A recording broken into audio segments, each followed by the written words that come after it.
දැනගනින් පරයතෝ මම ප්‍රින්සිපල් ගාවට දානවම තමයි මේ පාරන. හරිද? අතක තියාගන්නකෝ. thank you sir. මම එනකම් පොඩ්ඩක් පන්ති බලාගත්තට. ඒක මොකද්ද නංගි? ඔයා වෙනුවෙන් මට මොනවද කරන්න බැරි? හැබැයි මේ එකෙක්ව මම දන ගැස්සුවා මොකද කට වැඩි හොඳේ.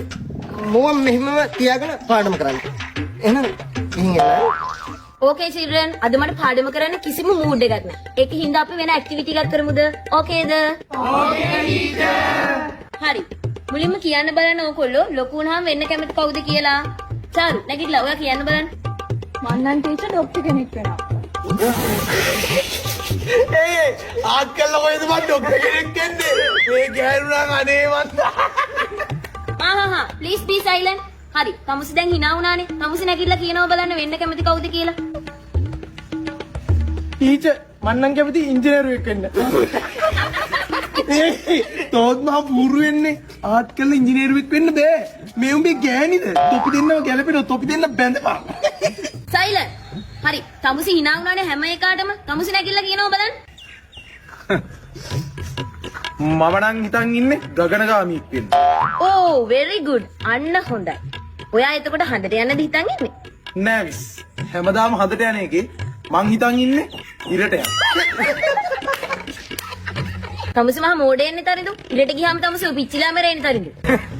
ඒ ඉතින් දවල්ට ගියොත්නේ මම ඉරට යන්නේ රැට. හරි. දැන් ඒක ඇති. අපි දැන් වෙන දෙයක් ගැන කතා කරමු. ඔය පොඩි හිටින ළමයා නැකිලා කියන්න බලන්න ඒකදේශීය පක්ෂියෙක් ගැන. ටීචර් කැහිබෙල්ල. බොහොම හොඳයි. තව එක්කෙනෙක් කියන්න බලන්න. ඔය ළමයා කියන්න බලන්න. ඇයි උගේ අම්මා? දැන් ඇති. දැන් මේ මං අහන අන්තිම ප්‍රශ්න තුන. මේ ප්‍රශ්න තුනට උත්තර දෙනවා බලන්න. දන්න කෙනෙක් නැගිටලා. හරි. පළවෙනි ප්‍රශ්නේ. මේ ලෝකෙ මැව්වේ කවුද? දෙයියෝ. බොහොම හොඳයි. දෙමින්ද පුතා බොහොම හොඳයි. දෙන්න උඹට. හරි. දෙවෙනි ප්‍රශ්නේ. අයිසැක් නිව්ටන්ගේ ඔළුවට ඇපල් ගෙඩිය වැටුනහම ඔහු කිව්වේ මොකක්ද? උදෝ අම්මා. දෙමින්ද පුතා මේ හොඳයි කිව්වාම ඕනට වඩා දඟලන්න හදන්න එපා. නවත්තන්න ඔක්කොම. හරි. මේ තමයි තුන්වෙනි ප්‍රශ්නේ. ඒ කියන්නේ අවසාන ප්‍රශ්නේ. ඕගොල්ලෝගෙන් අහන මේ ප්‍රශ්නේ කොමඩි ප්‍රශ්නයක්. හරිද?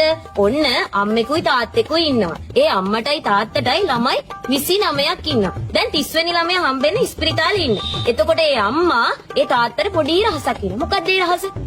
මට සමාවෙයම් මචං. හරි. දන්න කෙනෙක් ඉන්නවනම් අත උස්සලා කියන්න ඕනේ.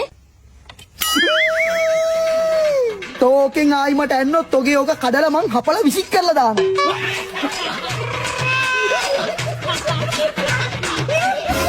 මට හම්බෙද්ද ජරාම පන්තිය මේක. මම මේක ප්‍රින්සිපල්ට අනිවාර්යෙන් කම්ප්ලේන්ට් කරනවා.